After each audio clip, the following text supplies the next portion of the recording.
people have been raising children successfully for thousands of years without any experts to give them advice, except their in-laws and stuff. I mean, none of us would be here this evening if our ancestors hadn't been capable of raising children successfully. So clearly it seems to be within reach of most normal people. By the same token, I think you could make a good case that being a parent these days here in 21st century America and raising children, let alone trying to raise resilient children, is perhaps more challenging than it's ever been anywhere. And this may sound excessive if you think about people who are raising children in third world and developing countries where they have to cope with famine and disease and poverty and earthquakes and whatever. That seems really serious. And of course it is.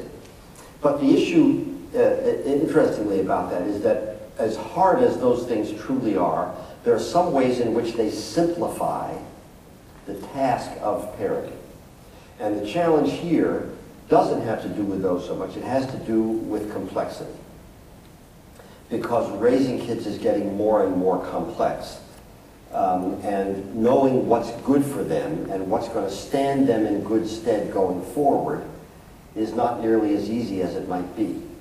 I think about this often because if you think, well, so what would it take? What conditions would you need in order for parents to be really confident in their parenting?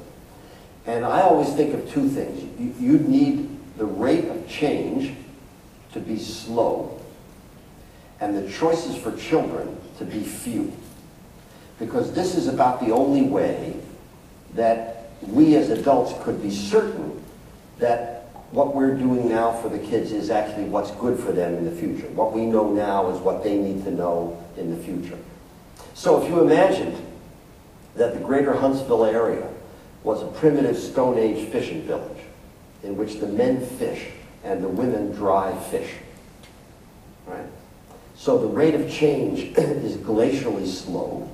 The choices for children are non-existent, but the certainty for adults is very high. You have a boy, he has to learn to fish, and his father and the other men can show him how to do that. And if you have a girl, she has to learn to dry fish, and her mother and the other women can show her how to do that. So this is simplistic, you say. Well, of course, it's simplistic. But actually, it's not that far from how most humans have lived for most of human history. Many, many still do. And we think that how we raise kids today is normal. In historical terms, it's way out on the far, freakish end of human history. Because the rate of change is going faster and faster and faster. You pick up a newspaper today, take a look at what's on the front page, ask yourself how much of this was predictable 5 years ago. And the answer is almost nothing. And the choices for children are huge. All the children who go to this school, to other schools in this area, are supposed to be able to become anything they want and live anywhere they want and live any way they want. And the freedom, the opportunity is fabulous, unprecedented. But the certainty is lower for adults. How do we prepare them for that?